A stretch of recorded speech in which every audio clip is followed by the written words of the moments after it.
A gente retorna a Brasília. O ex-presidente Jair Bolsonaro deu um posicionamento sobre a sucessão de Arthur Lira na presidência da Câmara dos Deputados. A declaração de que a escolha não vai depender exclusivamente dele foi dada ao nosso repórter Bruno Pinheiro, que traz mais informações. Diga, Bruno.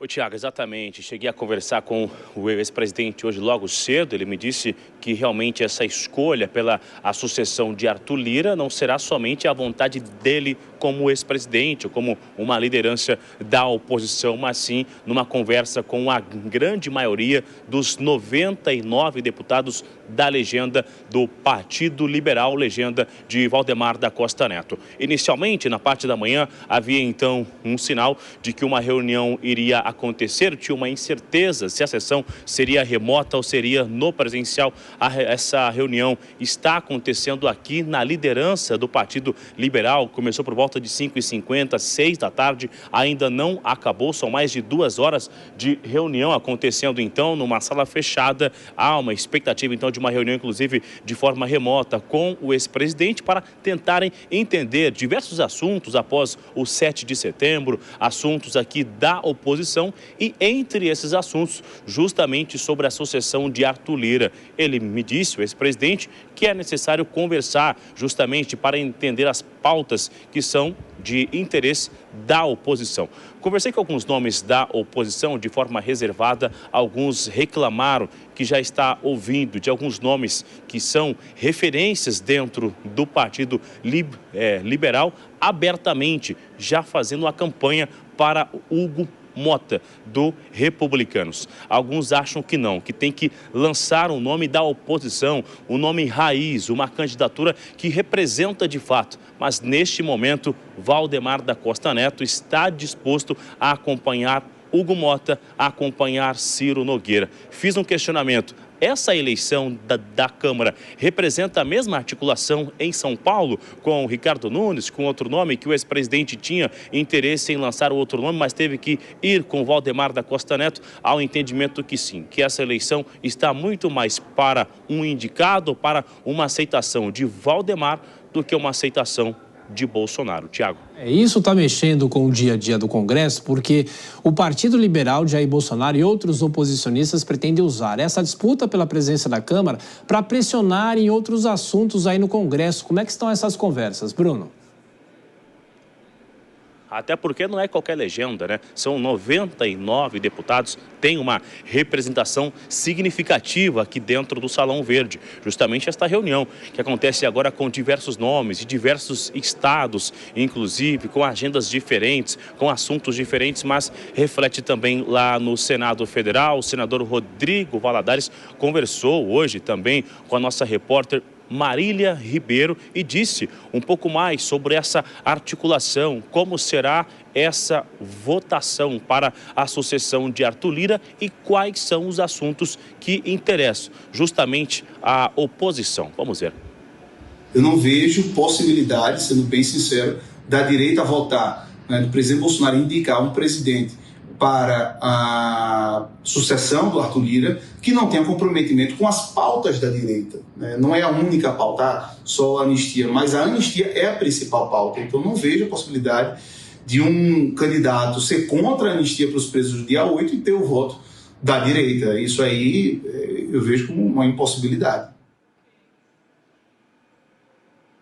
E aí, diante disso, dá o entendimento que dificilmente Hugo Mota teria uma coragem, uma ousadia de colocar isso em votação se não for resolvido até o final do ano e esperar para a nova, para após fevereiro de 2025. Então não há uma confiança 100% que Hugo Mota haveria de comprar o que é de interesse tanto do ex-presidente Jair Bolsonaro como de interesse também da oposição como um todo. Repito que ainda é muito cedo, mas é um assunto que está ganhando visibilidade e ganhando força nos corredores do Congresso Nacional. Tiago. Claro, deixa eu fazer mais uma pergunta para você, Bruno. Momento sinceridade. Claro que você cobre o Congresso Nacional, conhece os parlamentares, são 513, mas muitas vezes a gente não sabe de cabeça o nome de todos. Você conhecia Hugo Motta como alguém que não era nem cotado para essa corrida à presidência da Câmara, surge agora como favorita. Bom lembrar que é algo momentâneo, porque a política é momentânea.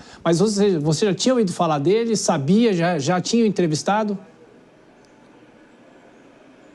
Tiago, não tive oportunidade de ter uma entrevista com o Hugo Motta ainda. Vi alguns discursos como uma liderança em plenário e algumas vezes aqui nos corredores do Salão Verde, mas não tive contato com o deputado Hugo Motta ainda, que está no seu 4º mandato aqui dentro da Câmara dos Deputados. Existe ainda uma reclamação que não é tão conhecido quanto para conversar com os parlamentares. Reflexo disso é que em algumas reuniões ele está indo acompanhado de quem? Do senador, ou seja, de uma outra casa, Ciro Nogueira, que leva Hugo Motta nessas reuniões para conversar e que abre este caminho para uma eleição. Do mesmo jeito, Elmar Nascimento. Tem gente dizendo, Arthur Lira está dando muita atenção para Elmar Nascimento, que tem zero simpatia, foi o que eu vi. Se ele me der pelo menos 50% de toda essa atenção, eu garanto o dobro de votos de Elmar Nascimento. Então, estão tentando ver quem é o mais simpático do Salão Verde para ganhar essa intenção de votos e para levar essa mesa diretora lá em fevereiro de 2025. Aparentemente, está faltando simpatia aqui pelos corredores da Câmara dos Deputados, viu, Tiago? Você pode não ter conversado com ele ainda, não vai faltar oportunidade, mas sabe tudo dos bastidores dessa corrida presidencial. Bom trabalho, Bruno Pinheiro, até mais tarde.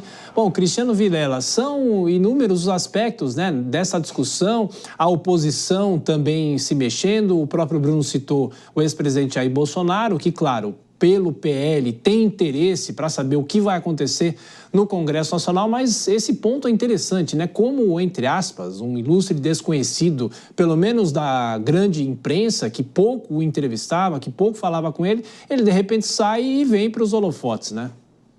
Pois é algo que realmente é um nome que não se imaginava. Você vê que imaginávamos todos Elmar Nascimento, Marcos Pereira, enfim, nomes mais fortes, já com uma musculatura maior dentro do quadro político nacional. Agora, Hugo Motta, ele se coloca como sendo uma pessoa de bom trato, é uma pessoa jovem e uma pessoa talvez que atenda o interesse, que possa unir gregos e troianos, de não ser uma figura tão maiúscula, uma figura tão forte do ponto de vista político, capaz de eventualmente se sobrepor a interesses do governo ou até a interesses da oposição. Talvez uma figura que chegue com menos estrutura do ponto de vista político, possa de alguma forma acabar ficando mais na dependência desses apoios, o que talvez, imagino eu, seja algo que possa pesar dentro da expectativa do governo e da oposição de conceder apoio a esse nome.